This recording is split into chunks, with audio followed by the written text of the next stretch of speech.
for 2017, she really went above and beyond, so we want to recognize her as our 2018 Volunteer of the Year, and that is Katie Shapiro.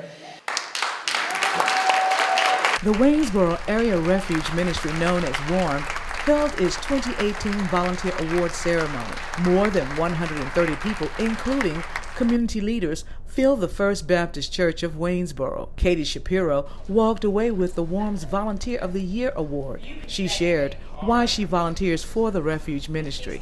Being around other people that are as loving as I am and give me the opportunity to just be myself. I like being able to give back to the people around me, and I've experienced a lot of love in my life, and it's just really nice to be able to give back to other people. Clifton Hamilton is the service coordinator for the Winter W.A.R.M shelter. I've enjoyed serving, and it just gets in my blood to be able to work, to talk with the homeless people, to be able to serve them. As I shared earlier this evening, we had 10 of them get jobs, 7 of them get housing during the season, and some of them were able to go back and get together with family members. He says working with the homeless is rewarding. As I tell people, I'm a growing Christian, and I'm just one of God's tools in his toolbox. And as long as I'm serving him, that's what I get. Debra Freeman-Belle has served as the executive director of W.A.R.M since 2015. Freeman-Belle has worked with the Refuge Ministry since 2013. She explained there are a couple of reasons she got involved with the ministry. The obvious reason is my faith is very important to me.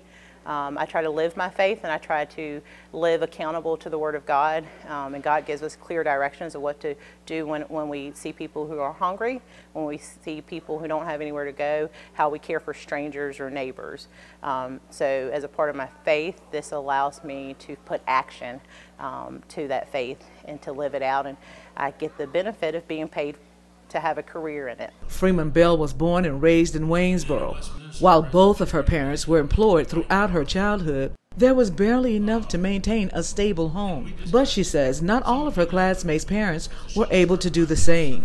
I realized that if it wasn't for God's grace, we could have been in the same situation. Growing up when I was in elementary school, one of my best friends, each year, throughout the year, sometimes she would be in class, some months she would be gone, sometimes she would be in another school district, and we never knew why. We just knew that she's in and out, but we worried about her as children. And as an adult, I realized that the time she was in a different school district, she was in a different community that had homeless services because our community didn't, and that when her family were able to get back on their feet and be where they wanted to be and where their roots were, they came back to Waynesboro. And so the impact of her moving didn't just affect her and her household. That was the biggest impact, but it impacted those of us in the class with her that grew up with her. It impacted our neighborhood, it impacted our community, and I know homelessness impacts the community. If I can make a difference, then I feel like I have to. There are 2 full-time W.A.R.M staff members, 6 part-time staffers, and 2 part-time coordinators.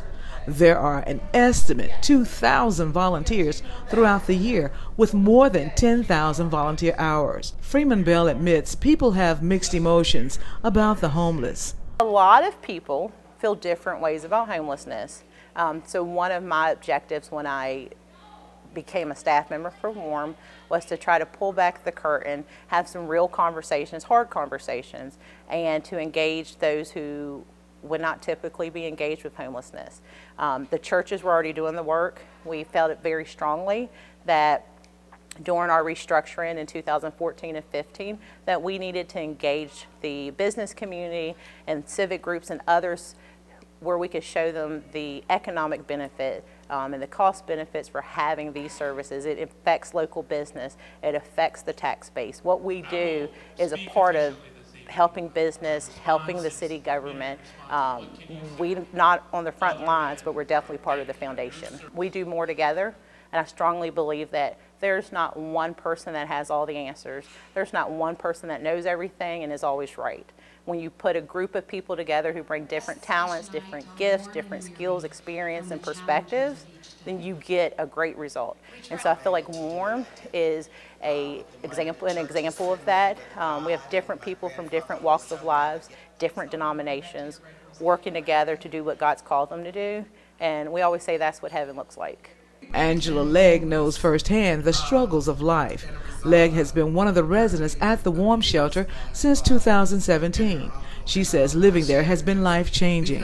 In 2015, my daughter was sexually molested by her father and her uncle, and she spoke out on it, and my husband thought he understood what was going on, so he asked my daughter and myself to leave our home that we shared in our marriage for over 16 years. Legg was forced to seek housing and move from shelter to shelter until she found the W.A.R.M house. W.A.R.M house is special to me because they actually reached out and they gave me what I needed, which was truth. We got a lot of help with group therapy and life skills and the structure that we needed. In a whole, the W.A.R.M staff has extended their hand in a great way.